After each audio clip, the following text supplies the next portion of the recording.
My name is Dr. Barry Gidal from University of Wisconsin, and it's my pleasure to welcome you to this edition of Clinical Corner. It's really my pleasure to be joined today by Dr. Ben Tolchin and Dr. Charuta Joshi, who are here to discuss the driving position paper jointly produced by the American Academy of Neurology and American Epilepsy Society. So welcome, colleagues. Thank you so much for having us, Barry. Yeah. So, Ben, I'm going to start with you. If memory serves, the last position paper on driving and epilepsy was published back in about 1994. So, why the update? What Yeah, prompted this?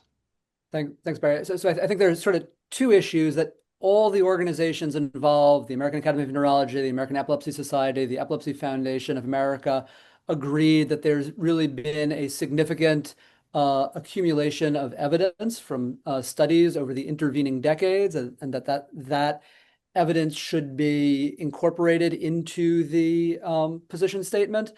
And there's also a recognition that there are certain issues. I think there's a lot of satisfaction with the position statement that was Mhm. issued back in 1994, but there are certain issues that were not addressed, in particular, functional or psychogenic seizures, the impact of the potential sedating effects of anti-seizure medications, or a couple of examples of issues that weren't really discussed in that original position statement that we wanted to include in a new updated version.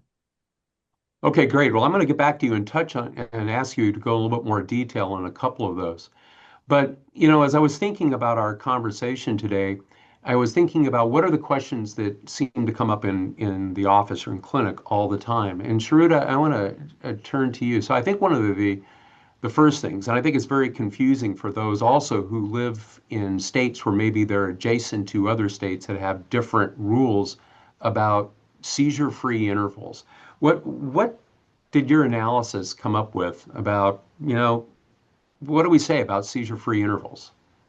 Freedom slash seizure-free intervals has not really changed since the past recommendations, and we still maintain that a minimum of 3-month seizure-free intervals should be considered, and then that should be evaluated on a case-by-case basis. And that is what has changed in the current position statement, where we have updated the favorable and the unfavorable factors with respect to those seizure-free intervals. What is also important to remember is that the seizure-free interval at an individual level of 3 months, 6 months, and so on, with increasing seizure-free intervals, the odds ratio of an MVA reduces. For example, it is Hmm. 0.4 if there is a seizure-free interval of 3 months, which means MVA odds ratio 0.4, not MVA odds ratio 0.6 with my simple math. But at a national level, at a population level, we have realized that mandatory seizure-free intervals of a larger duration actually do not change anything with respect to MVA, but it increases the incidence of unlicensed or unclear interaction with the physician, where patients will withhold information about their seizures. Okay, so you bring up an excellent point here, and Ben, let me throw this one to you. So you talked about the mandated, intervals. Tell me about what are we thinking now about mandated reporting by clinicians for either patients having seizures or maybe just unsafe driving in the clinician's estimation. What do we Yes. think about that? So this is one area where we do have new and fairly convincing evidence since the 1994 position statement. And what we have from a number of studies in epilepsy and in other conditions is that mandated reporting of unsafe drivers by clinicians does not reduce motor vehicle accidents. It does not reduce motor vehicle accident fatalities. But what it does do is it increases the rates at which patients withhold medical information from clinicians, and it also increases the rates at which individuals are driving without a license. So we have some fairly significant evidence that mandated reporting is not effective as a solution to unsafe driving. Now, that's not to say that clinicians should never report an unsafe driver. I want to be very clear that we very much support clinicians when they make an individualized assessment that a specific driver is engaging in unsafe practices or has a medical condition that makes them unsafe to drive, to report that. And we think that it should always be an option for a clinician to report to the DMV. But to mandate that clinicians must report, we have solid evidence now that that is not an effective safeguard. And so we recommend against mandated reporting. Yeah, I'm glad you came out with that recommendation because I've always felt that, it creates an adversarial relationship between clinician and patients. You can tell they get defensive the minute you bring up driving, but we do have a duty to warn them and counsel them. So obviously our concern are people having motor vehicle accidents. And Charuta, I want to ask you something that, so we've been talking about epilepsy and seizure-related accidents. Did your analysis, what did you look at in terms of accidents due to other medical conditions, be that cardiovascular, diabetes, and so forth? Given the scope of the work we did, we restricted ourselves mostly to epilepsy as well as PNES. However, this particular article does talk about comparisons that were especially in patients with cardiac condition, where once again, mandatory reporting did not help.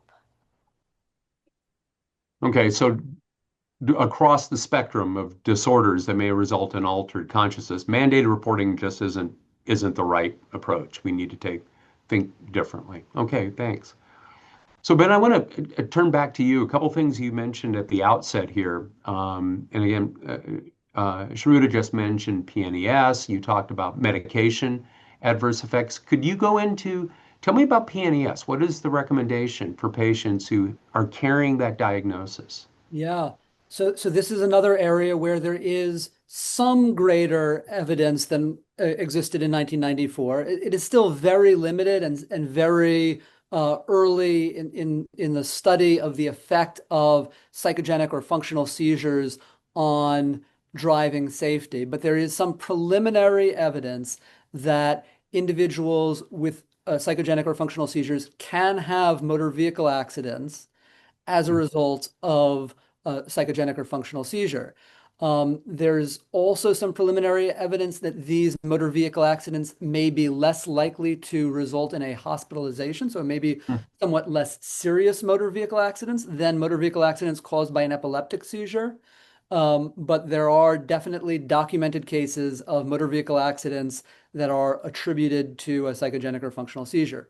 And for that reason, we are recommending as we are with epileptic seizures, a minimum seizure-free interval of 3 months with individualized modification of that seizure-free interval based on assessment of the specific individual and the specific clinical case.